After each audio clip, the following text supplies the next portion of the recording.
शंकराचार्य ने एक बहुत छोटा सा सिद्धांत दिया जो आप सब भी जानते होंगे कि ब्रह्म सत्य जगत मिथ्या। ब्रह्म सत्य जगत मिथ्या है। तो एक छोटा सा एक घटना तो मैं बताता हूँ, बड़ी हास्यपूर्ण, और ये बता रहा हूँ, उसका कारण बताऊंगा बाद में क्यों बता रहा हूँ। एक बार आदि शंकराचार्य जो है किसी और सन्यासी के साथ जा रहे थे जंगल में, तो सामने से एक हाथी उनके पीछे पड़ गया। तो वो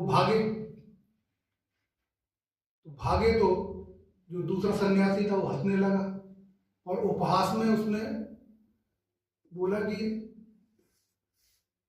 शंकराचार्य जी, ये तो भ्रम है, ये हाथी तो भ्रम है, आप भाग क्यों रहे हो?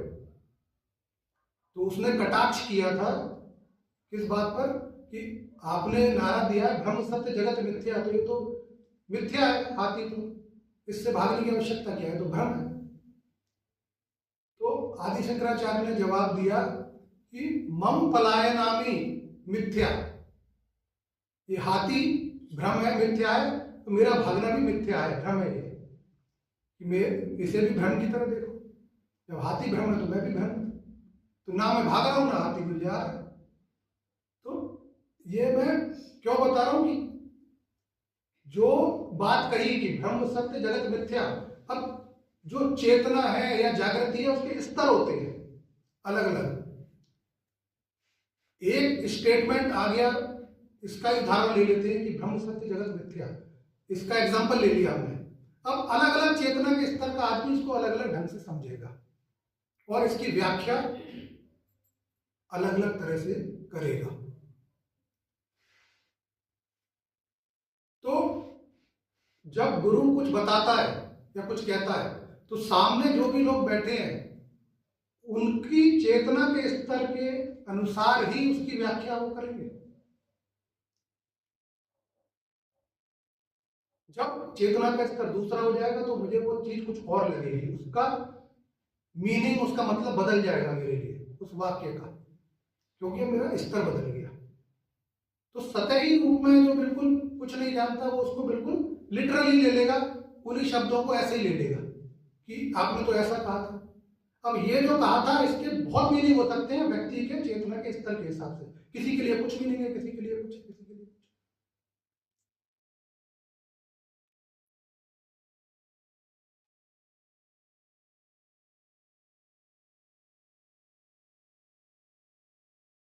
तो अब बात ये आती है कि मैंने कहा कि पंथ जो है वो मार्ग है उस उद्देश्य को प्राप्त करने का, और सनातन धर्म में भी जो है वही उद्देश्य है, उद्देश्य नहीं बदला, मार्ग बदल गया। तो सनातन धर्म के अंदर जो है 3 चीजें बताई गई है।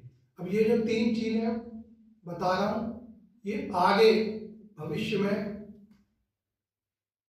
काम आएंगी, क्योंकि मेरा जीवन, मेरा अध्यात्म जो है इसी पे चलेगा, मेरा उद्धार जो जीवन में होगा वो इसी पे होगा। इससे पहले मैंने क्या कह दिया कि हर व्यक्ति अपनी जागृति और चेतना के स्तर के अनुसार उसको समझेगा और आगे बढ़ेगा।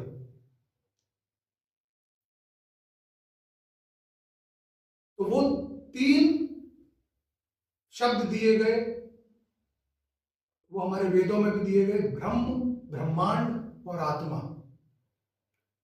इनको अपने याद रखना इन 3 शब्दों को, क्योंकि आगे बहुत काम आएंगे। ब्रह्म, ब्रह्मांड और आत्मा।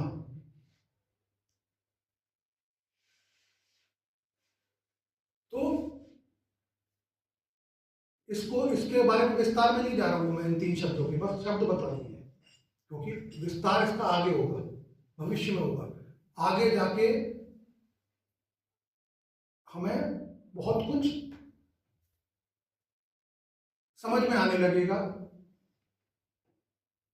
हमारी प्रगति के अनुसार, और क्योंकि अध्यात्म में हम चल रहे हैं एक उद्देश्य, विशेष उद्देश्य के लिए।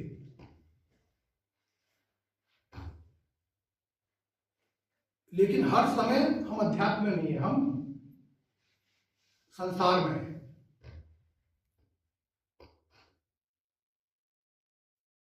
तो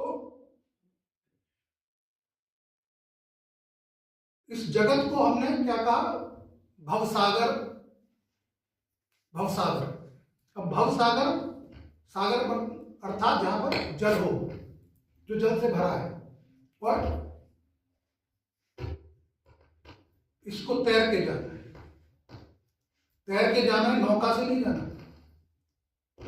नौका या नाव से नहीं जाना, तैर के जाना है, डूब के जाना है। अर्थात डूब के जाना है मतलब जब तैर के जाओगे तो जल के अंदर वो भी आएगा। अगर कोई नदी में तैरोगे तो उसमें जो भी कुछ होगा, जो तुमसे टकराएगा, उसका अनुभव करोगे स्वयं। तुम्हारे चोट भी लग सकती है, तुम्हें कुछ और भी मिल सकता है, जो भी होगा उसका सबका सामना करते हुए, सब चीजों से निपटते हुए जाना पड़ेगा। लेकिन नौका में बैठ गए तो सीधे निकल गए। तो नौका में बैठना, ना गुरु तुम्हें नौका में बिठा सकता, ना ईश्वर। अगर नौका में नहीं बिठाना होता तो ईश्वर हमें भेजता ही नहीं। ईश्वर हमें पार नहीं कराएगा, मुझे तैर के पार करना है। और जब मैं तैरूंगा तो सुख दुख लाभ हानि हर तरह की जीवन में वो आएंगी, क्योंकि वो अवरोध है, उनका सामना मुझे होगा। तो मैं आध्यात्मिक हूं, सांसारिक हूं, कुछ भी, सबको तैरना है, सबको उसका सामना करना ही करना है।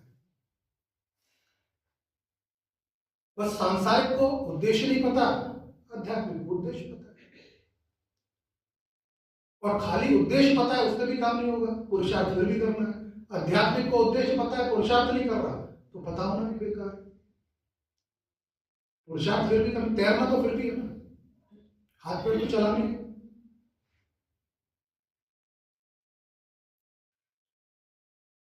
एक और घटना बताता हूं तुम्हें, आदि शंकराचार्य से संबंधित। अब आदि शंकराचार्य को सारे ग्रंथों का ज्ञान था, सारे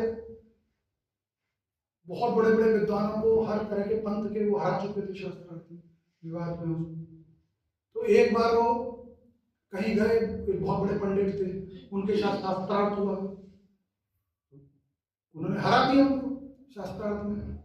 क्योंकि शास्त्रार्थ का मतलब मैं प्रश्न पूछूंगा, आपको जवाब देना है, आप पूछोगे, मुझे जवाब देना है। लेकिन वो किस तरह? वो ग्रंथों से संबंधित होंगे प्रश्न, ज्ञान के प्रश्न होंगे। तो उन्होंने हरा दिया उनको। तो जब वो पंडित थे, जो भी थे, वो हार गए, उनकी पत्नी आ गई और पत्नी बोली कि अभी तो आपने उनको आधा ही हराया है, क्योंकि आधा तो मैं हूं, मुझसे भी आपको शास्त्रार्थ करना पड़ेगा। जब आप मुझको हरा दोगे तब वो पूरे हारेंगे। तो वो बैठ गई। जब वो बैठ गई तो उसने प्रश्न करने उस प्रकार के शुरू किए जो कि गृहस्थ जीवन से और पारिवारिक शादीशुदा जीवन से संबंधित प्रश्न थे। अब ये तो बाल ब्रह्मचारी थे, उनको सारे ग्रंथ और वो तो वेद तो कंठस्थ थे, लेकिन पारिवारिक और वैसे जीवन का कोई अनुभव नहीं था। तो उन प्रश्नों का जवाब वो नहीं दे पाए। अब नहीं दे पाए तो हार तो सकते नहीं थे, तो उन्होंने समय मांगा कि मुझे इतना आप समय दो, मैं आपको उसके बाद आके इसके जवाब दूंगा।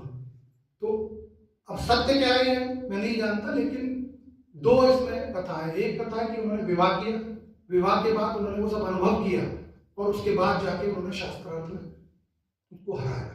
और दूसरा एक वो है कि उन्होंने स्वयं सूक्ष्म शरीर धारण करके एक स्त्री के शरीर में वो प्रवेश कर गए और उस स्त्री के शरीर के द्वारा उन्होंने पारिवारिक जीवन को अनुभव किया, सब चीज जानी, और उसके बाद जाके उन्होंने उसको हरा दिया। ये बात मैं क्यों बता रहा हूं, इस घटना को मैं क्यों बता रहा हूं?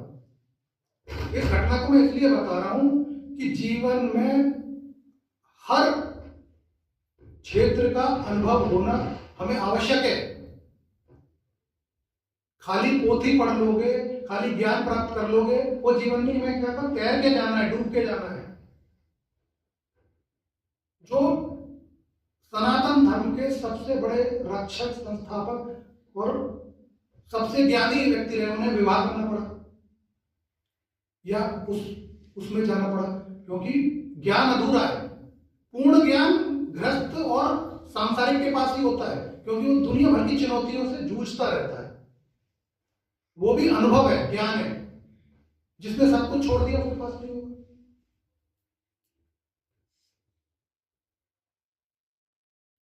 तो मुझे हर चुनौती का सामना करते हुए, हर उसमें डूब के जाना, हर समस्याओं से जूझते हुए, हर चीज पे निकलते हुए जाना है।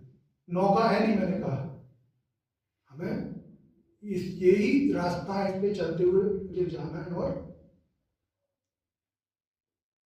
क्या करना है? अपनी जागृति का स्तर बढ़ाते जाना है।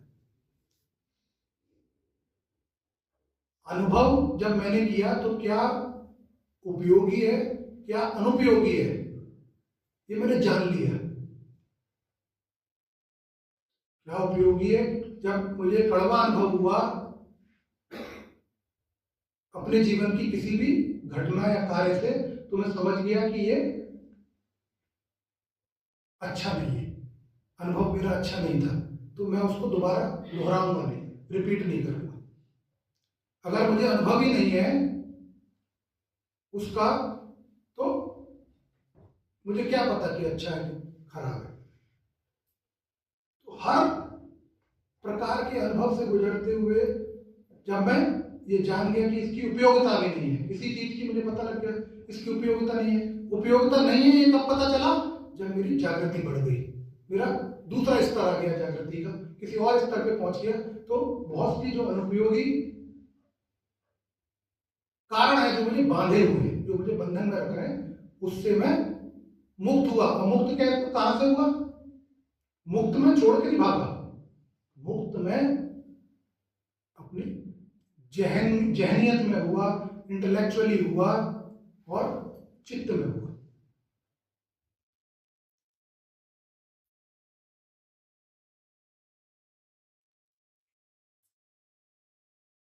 तो जिस सनातन धर्म की मैं बात कर रहा हूं, वो सनातन का अर्थ तो हम जान गए, जो शाश्वत है, हमेशा रहने वाला है, हमेशा था, हमेशा से था, वो सनातन हो गया। दूसरा शब्द धर्म। अब धर्म क्या है? पहले एक बार मैंने किसी प्रवचन में बात की थी, धर्म अर्थ काम मोक्ष। तब मैंने धर्म को क्या बताया था?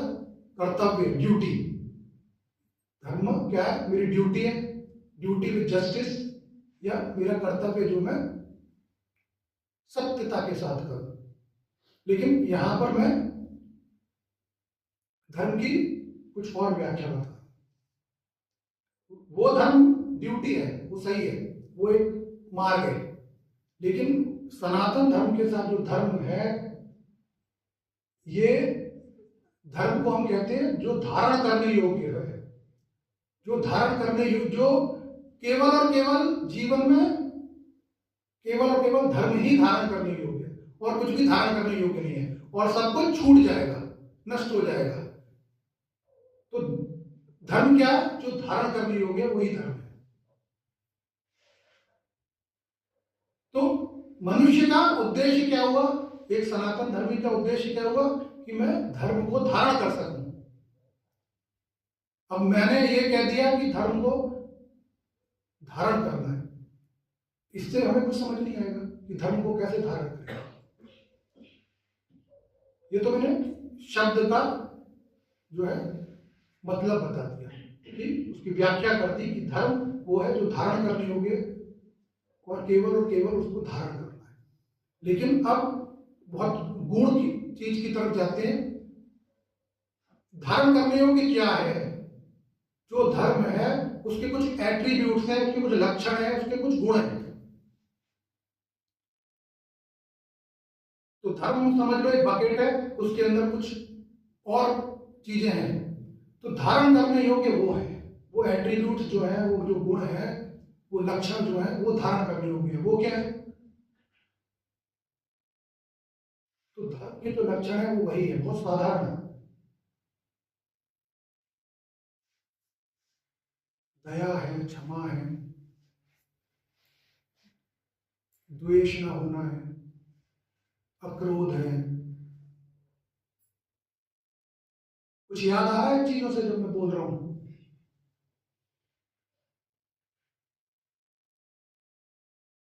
मुझे लालच ना हो, द्वेष ना रखो। धर्म के जो लक्षण है वो ही धर्म को धारण करना है, उनको धारण करना ही धर्म को धारण करना है। तो ये जो चीज बता रहा हूं इसका अर्थ समझ रहे हो? धर्म की मैं कहा हम चर्चा नहीं करते, हम अध्यात्म की चर्चा करते हैं, अध्यात्म की बातें करते हैं।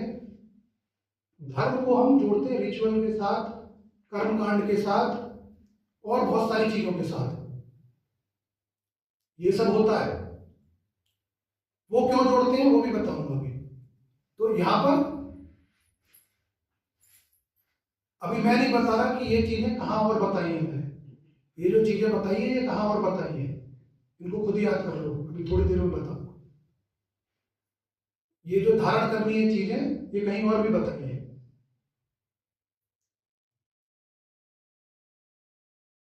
तो अब उधर आते हैं कि धर्म जो है कर्मकांड, मूर्ति पूजा, रिचुअल्स,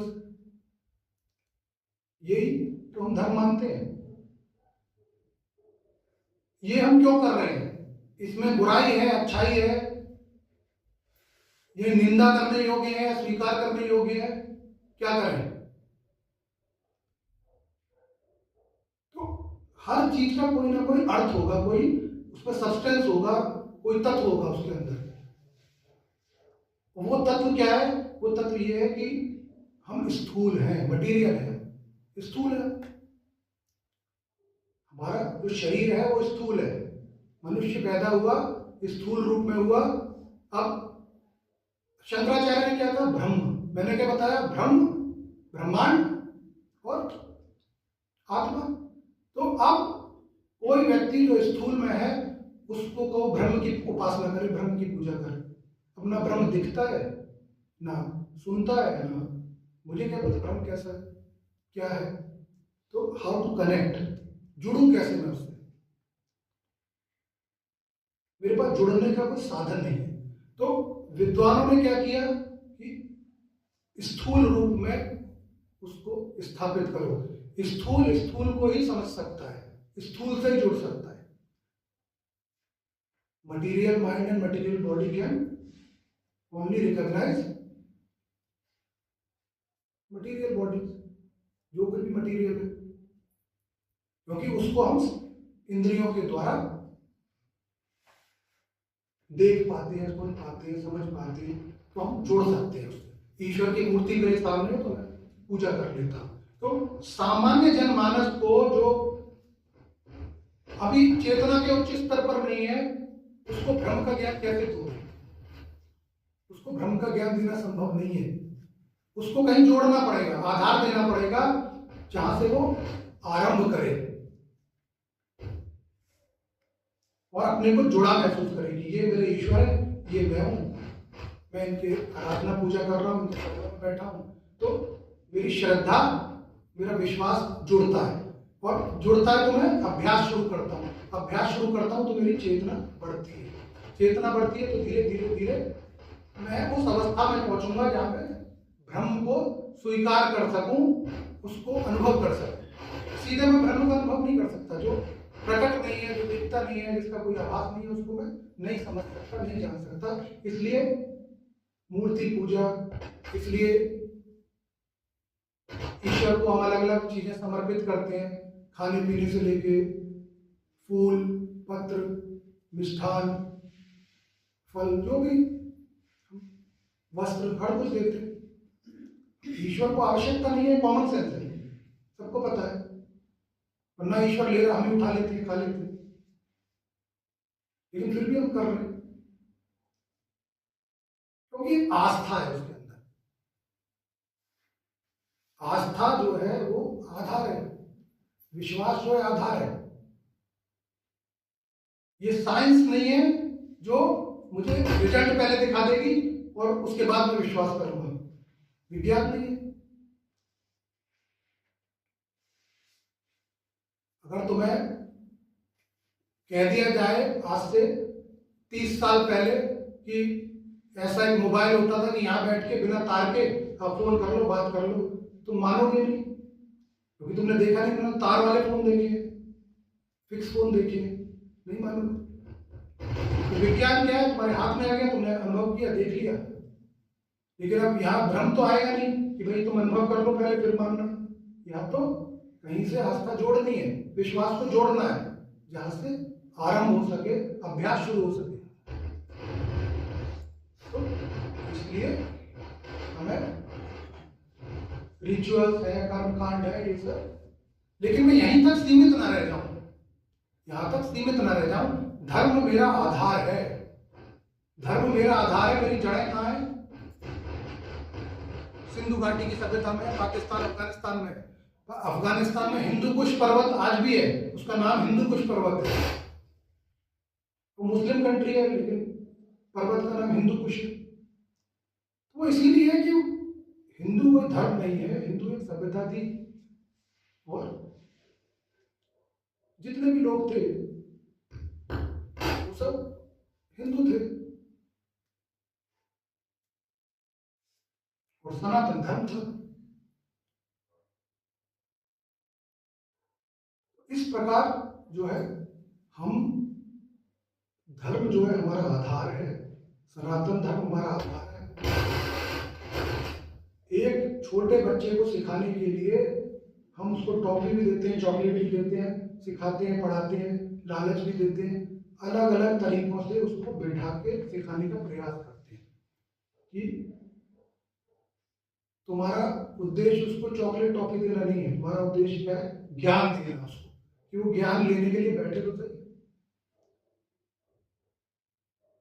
या और प्रलोभन देते हो, उससे अलग अलग तरह की प्रोमिस करते हो, ये करेंगे वो करेंगे। ये हमारा एक तरीका है कि वो बैठे, जिससे कि धीरे धीरे ज्ञान प्राप्त करे, जब तक वो स्वयं उस जागृति की अवस्था में नहीं आ जाए कि उसको अपनी पढ़ाई का या जो भी उसे बताया जा रहा है उसका महत्व पता चल जाए। जब खुद ही चैतन्य हो जाएगा, उसको जागृति हो जाएगी, तो वो खुद पढ़ने लगता है।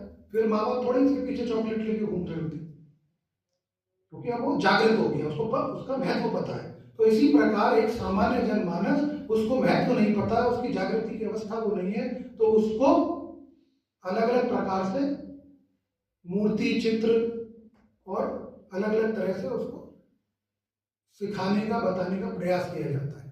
लेकिन वहां पर उद्देश्य समाप्त नहीं हो जाता, वो बहुत इनिशियल स्तर है, नीचे की अवस्था है, जहां उसको अभ्यास कराया जा रहा है कि वो आगे जुड़े और एक ईश्वर में या मूर्ति में ही अपना उसको विश्वास होने लगता है।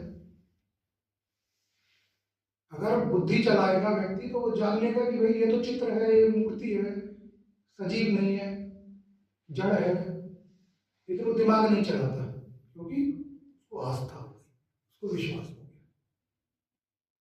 और ये आवश्यकता है, आरंभिक आवश्यकता है। आस्था विश्वास जब होता है तो धीरे धीरे अनुभव जो है बाद में होगा।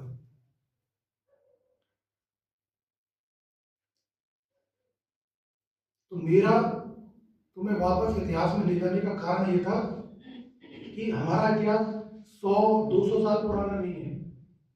बिहार के किसी गांव में, महाराष्ट्र के किसी गांव में, तमिलनाडु के किसी गांव में, वहां तक हमारा इतिहास नहीं है।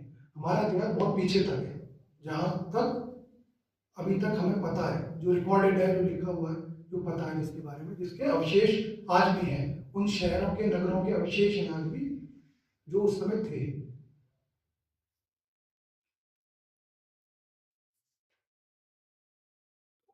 वो हमारी वास्तविक जड़ है। तो हम सभी जो है सनातन धर्मी है, और सनातन धर्मी है तो हमारा उद्देश्य एक ही है, हमारा उद्देश्य अलग अलग नहीं। जो सनातन धर्म में उद्देश्य बताया गया वही हमारा उद्देश्य है।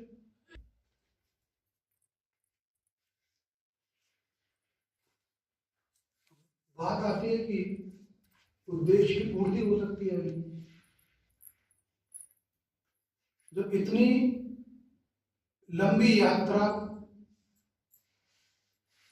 5000 वर्षों की, उसमें इतना जो है स्ट्रगल रहा, उतार चढ़ाव आए, धर्म स्वयं में विभाजित हुआ, पुनर्संगठित हुआ, पुनः स्थापित हुआ, कितने चैलेंजेस आए, बहुत तरह के आक्रमण हुए, आक्रांता आए, लेकिन इसीलिए सनातन कहा गया कि समाप्त नहीं हुआ, वो बना रहा, जीवित रहा,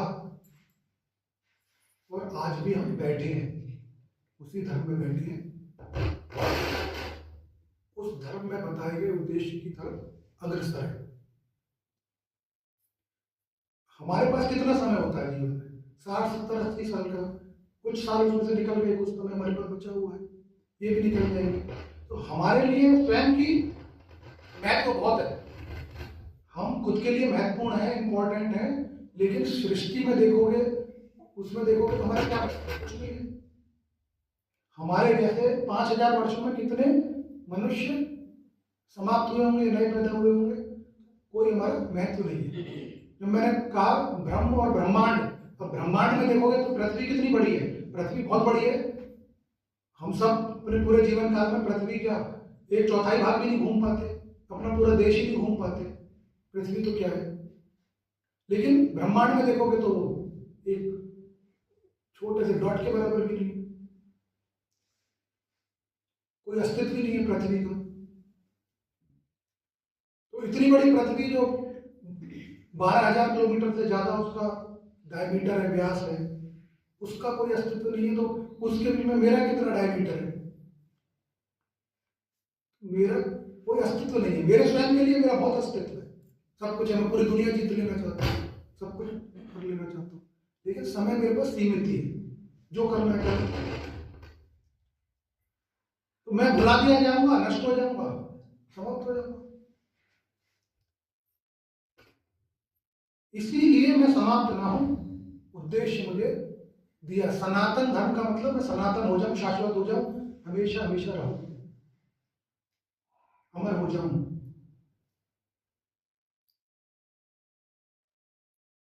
वो तो सनातन धर्म है, नष्ट होने वाला सनातन धर्म नहीं, लेकिन स्थूल नष्ट होगा। ईश्वर की बनाई हुई मूर्ति जो मेरे लिए ईश्वर है, वो भी हजारों हजार वर्षों तक थोड़ी रहेगी। मूर्ति में ईश्वर भी, मूर्ति खराब हो जाएगी, टूट भी सकती है, नष्ट हो जाएगी, क्योंकि वो ईश्वर वास्तविक नहीं है, ईश्वर समाप्त नहीं होता। तो मैं अगर अपनी जड़ों से जुड़ा रहूंगा, अपने उद्देश्य से जुड़ा रहूंगा, अपनी उपयोगिता, अपना संघर्ष मुझे पता होगा, ये कोई आदि शंकराचार्य का संघर्ष नहीं है, ये हम सबका संघर्ष है। हमारे बहुत सारे छोटे छोटे उद्देश्य जीवन में जीने के लिए होते हैं, प्राप्ति है, खोते भी हैं हम जीवन में, लेकिन जीवन के उद्देश्य को ना खोए, मुख्य उद्देश्य को जीवन के ना खोए।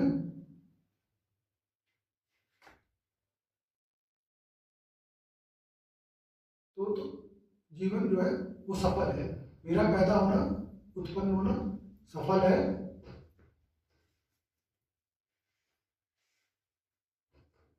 और जब मैंने कहा कि इसी हॉल के अंदर जब हम बैठते हैं तो हम सत्य को सामने रख के बैठते हैं।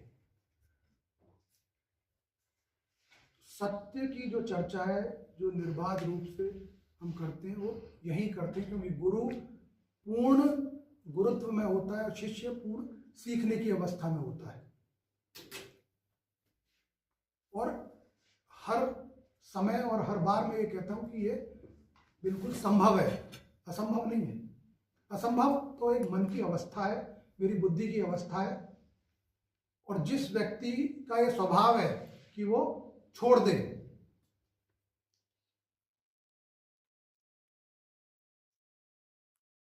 तो वो चीज असंभव हो जाएगी। जीवन में बहुत से छोटे छोटे काम भी असंभव रह जाते हैं मेरे लिए, क्योंकि मैं छोड़ देता हूं कि मैं नहीं कर सकता। और जो लगा रहे, मैंने कई बार कहा है कि चेतना समाप्त नहीं होती, जागृति समाप्त नहीं होती, शरीर समाप्त होते हैं, तो मैं अगर लगा हुआ हूं तो मैं पहुंचूंगा ही। शरीर को ऐंठना ही हठ योग नहीं है। योग के आसन कठिन लगा देना ही हठ योग नहीं है। मन की अवस्था भी हठ योग है। मैं इतना हठी हूं, हठ योग में हूं कि मैं उद्देश्य को प्राप्त करके ही रहूंगा, आज नहीं तो कल, नहीं तो कभी भी, और उस ओर चलता रहूंगा, निरंतर चलता रहूंगा। बाकी सारे जो कार्य चल रहे हैं वो मैं जान रहा हूं कि वो बदल रहे हैं, सृष्टि बदल रही है, मैं बदल रहा हूं, समय बदल रहा है, सब कुछ निरंतर बदल रहा है और समाप्त हो रहा है। बदल भी रहा है, समाप्त भी हो रहा है। मेरे प्राण बूढ़े हो रहे हैं, मेरी चेतना बूढ़ी हो रही है, और बूढ़ी नहीं हो रही, वो ना कमजोर हो रही, ना क्षीण हो रही, वो उतनी सशक्त है जैसी थी 100 साल पहले, आगे भी ऐसी रहेगी 100 साल पहले। अगर मैं जीवित रहूं, नहीं रहूंगा तब भी वो वैसी रहेगी। तो उस पर कोई असर नहीं पड़ रहा। जो मटेरियल स्थूल है केवल उसी पर असर पड़ रहा है।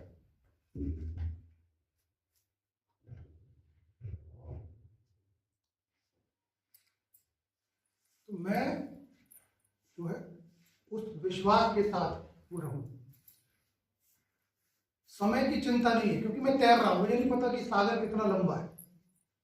जब तक मेरी शक्ति है मैं तैर रहा हूं। जब मैं डूब जाऊंगा तो डूबने के बाद क्या होता है?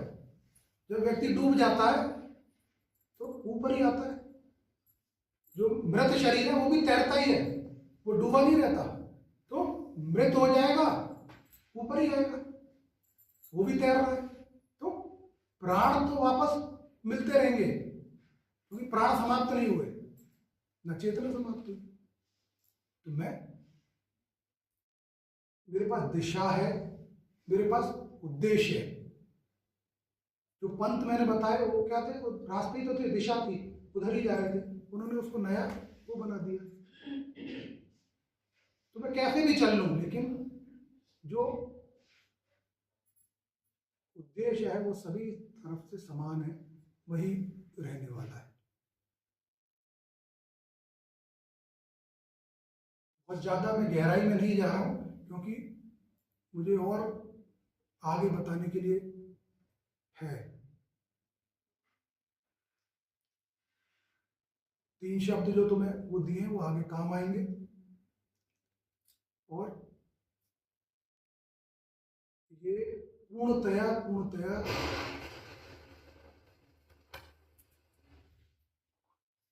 सत्य है कि ये संभव है, प्रमाण के साथ। काल्पनिक बात नहीं कह रहा। मेरा ये प्रयास रहता है कि जो कुछ हम कर रहे हैं उसका प्रमाण रहे। जो कुछ कहा जा रहा है उसका प्रमाण रहे, जिसको विज्ञान भी ना झुटला पाए।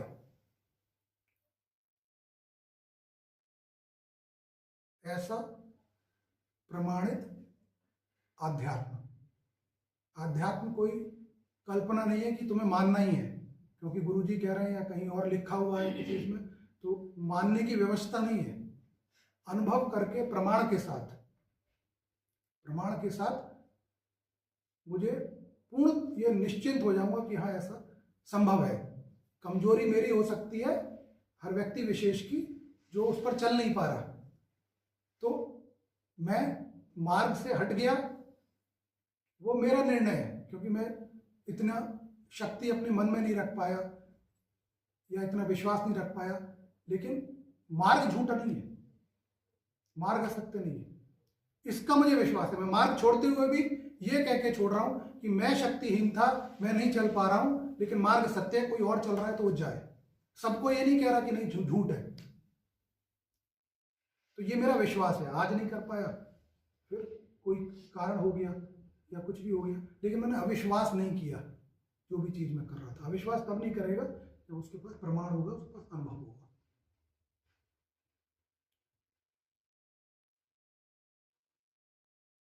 इतने सालों का इतिहास, इतने सारे ग्रंथ, इतना सब कुछ झूठ नहीं हो सकता। झूठ का इतना सब कुछ बारे में नहीं लिखा जा सकता। हाँ, बहुत सी रूढ़ियां हैं, बहुत सी इस तरह के धर्म में वो जोड़ दिए गए, प्रथाएं जोड़ दी गई, कुप्रथाएं जोड़ दी गई, उनमें सुधार भी हुआ। जो रिफॉर्म है या सुधार है वो निरंतर एक प्रक्रिया है, निरंतर प्रक्रिया है। सुधार जो है व्यक्ति के अंदर स्वयं भी निरंतर होता रहे और समाज में भी होता रहे और सारी चीज़ों में होता रहे। सुधार एक प्रक्रिया है। अगर कुछ गलत है तो उसमें सुधार हो सकता है। सुधार नहीं होना एक बंधन है, वो बंधन है, वो सड़ रहा है। लेकिन अगर मैंने सुधार कर लिया तो आगे बढ़ गया, एक स्टेप आगे निकल गया। तो सुधार को स्वीकार करना और सुधार करते जाना, मेरे अंदर मेरे मन की अवस्था को भी सुधार लेना। वो बदलती रहती है, समय के साथ मन में भी बहुत सी विकृतियां आ जाती हैं, मस्तिष्क में विकृति आ जाती है, क्योंकि जीवन बड़ा कठोर है। और यही मेरी कसौटी है, यही मेरी कसौटी है जिस पर कस के मुझे आगे चलना है।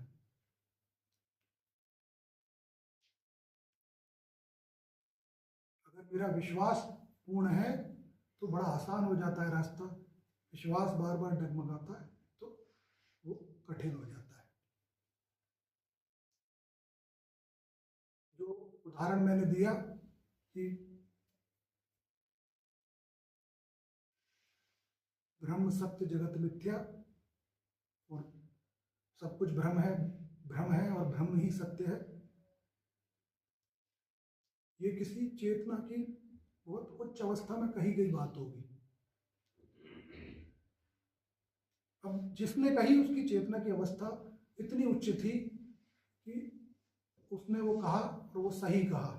लेकिन जब किसी और व्यक्ति को वो चीज़ कहोगे जो जीव कष्ट में गुजर रहा है, जिसको भोजन चाहिए, जिसके पेट में दर्द है खाने के लिए, जिसने 3 दिन से खाना नहीं खाया, उसको आप ब्रह्म सत्य नहीं कहोगे, उसको रोटी दोगे, क्योंकि उसके लिए उसका अर्थ नहीं है। तो जीवन में जो आवश्यकता है, जो चीजें हैं, दुख है, संकट है, तो उस समय जो है मेरी मानसिक अवस्था, मन की अवस्था में अपनी चेतना में नहीं होता, अपनी उस भाव में नहीं होता। उस समय मैं उसी तरह बोलता हूँ। थोड़े समय के लिए आदमी जो है, व्यक्ति विचलित हो जाता है, लेकिन चेतना मरती नहीं है, तो पुनः संभल जाता है, पुनः संभल जाता है, तो फिर उस मार्ग पर चलने लगता है। ये घटनाएं निरंतर निरंतर होती रहेंगी। ये मेरी कसौटी है, ये मेरा परीक्षाएं जो जीवन में निरंतर चलती रहती है। और दुख कितना सबसे ज्यादा है, सबसे ज्यादा दुख की सीमा क्या होगी, इसकी कोई व्याख्या नहीं है। हर दूसरा व्यक्ति पहले व्यक्ति से ज्यादा दुखी हो सकता है, तीसरा और दुखी हो सकता है, किसी के जीवन में और कष्ट हो सकते हैं। कोई सीमा है कष्टों की या उसकी बहुत। लेकिन मैं स्वयं पर ही केंद्रित रहता हूँ, स्वयं पर फोकस रहता हूँ, इसलिए मेरे लिए मेरा कष्ट सबसे बड़ा हो जाता है और मैं उसी से विचलित और व्यथित रहता हूँ। तो अध्यात्म मुझे शक्ति देता है, मन की शक्ति, चेतना की शक्ति, कि मैं स्वीकार करने की शक्ति रखूं। और ये भी इसलिए मैं जान सकता हूं कि असत्य में जी रहा हूं, असत्य दुख देने वाला है, असत्य निरंतर दुख देने वाला है, सताया जा रहा हूं। फिर भी करोड़ों करोड़ों लोग असत्य को बाहों में आलिंगन किए हुए रहते हैं, उसी को सब कुछ मानते हैं, कष्ट में भी रहते हैं लेकिन उसी को सत्य मानते हैं। तो ये विडंबना है, ये बनी रहेगी। जिसको अवसर मिल गया सत्य में बैठने का, सत्य को सुनने का, सत्य की चर्चा का, सत्य में जीने का, तो भाग्य है उसका, भाग्यशाली है वो, तो निरंतर चलता रहे। तो मेरी जड़ें इतनी पुरानी है, कहाँ से मैं कहाँ पहुँच गया, हजारों किलोमीटर कैसे कैसे पहुँचा, कौन कौन कैसे कैसे, अब मैं यहाँ बैठा हूँ। वो बीज जो है लेके मैं यहाँ बैठा हूँ, कहाँ से चलाऊंगा कुछ पता थोड़ी है। मैं अवसर में बैठा हूँ, अवसर मेरे पास है, मैं बहुत उच्च श्रेणी का व्यक्ति हूँ, मैं विशेष हूँ, मेरे पास साधन है, मेरे पास अवसर है। ईश्वर ने मुझे उत्पन्न किया, मैं उस उद्देश्य की ओर चल सकता हूँ, चल रहा हूँ। तो इसीलिए मैं तुम्हें पीछे लेके गया। आगे आगे की हम बात करते हैं, पीछे मैं कहाँ से शुरू हुआ, जितना इतिहास है उतना मैंने बता दिया। बाकी तो शाश्वत है, सनातन है, कब से चल रहा होगा, अलग अलग युगों से चल रहा है, लाखों वर्ष।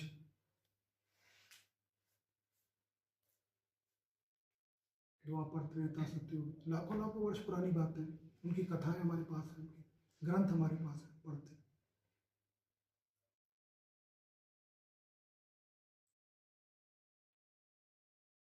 तो आज के लिए जो है, मैं इसीलिए उस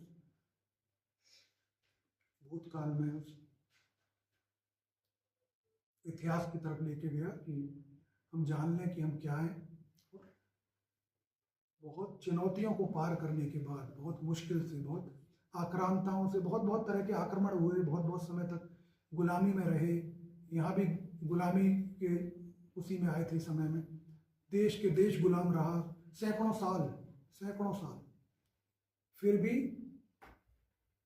धर्म जीवित है, उद्देश्य जीवित है, वो नष्ट नहीं हुआ, बदले नहीं। हमने क्या कष्ट भोगे होंगे जो उन्होंने भोगे होंगे, जिनको बदलने के लिए सताया गया होगा, हर प्रकार का वो किया गया होगा। कष्ट जो है वो भोगते चले गए, लेकिन सब कुछ फिर भी जिंदा है, जीवित है और चल रहा है। जीवन को ऐसे लेते जाओ जैसे वो आ रहा है, स्वीकार करते जाओ। हम बहुत जल्दी समय निकल जाता है, बहुत तेजी के साथ। जब तक बुद्धि नहीं है, जब तक अज्ञानता है, जब तक समय बड़ा लंबा चलता है, जैसे बचपन का समय 20, 25, 30 साल तक बड़ा लंबा समय होता है, क्योंकि कुछ पता ही नहीं है, सब कुछ माँ बाप करके दे रहे हैं। जैसे ही जिम्मेदारी और सब कुछ आपके ऊपर आता है, फिर समय भागता है, समय ही नहीं मिलता। कब 30 के 40 हुए, 40 के 50 हुए, पता ही नहीं लगता कब हो गए। तो शुरू के 30 साल हमेशा याद रहते, बहुत साल चले थे, उसकी कहानी है। ये तो आदमी इतनी जल्दी जाते हैं कि वो काम में ही लगा रहा है, उसको पता ही नहीं कि कब कौन सा समय बीत गया।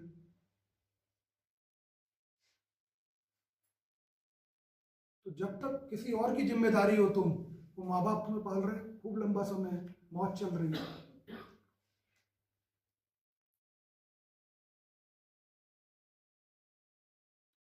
आपका समय वो घटता उतनी धीरे ही है जैसे घट रहा है, लेकिन हमें लगता है कि बहुत तेजी से चला गया, क्योंकि हमारे पास समय ही नहीं होता, इतनी सारी चीज़ों में फंसा रहता है, समय ही नहीं होता। कब उसको मिलेगा थोड़ा बहुत समय? वही तो मैं कहता हूँ, ये जो जगह है समझ लो सारे तीर्थ यही है।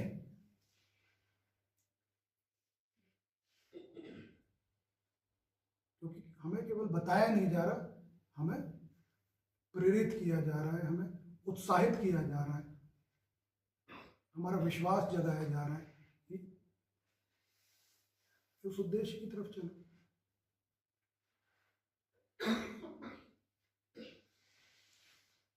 आप सभी को ऐसे आशीर्वाद है, आगे बहुत कुछ है।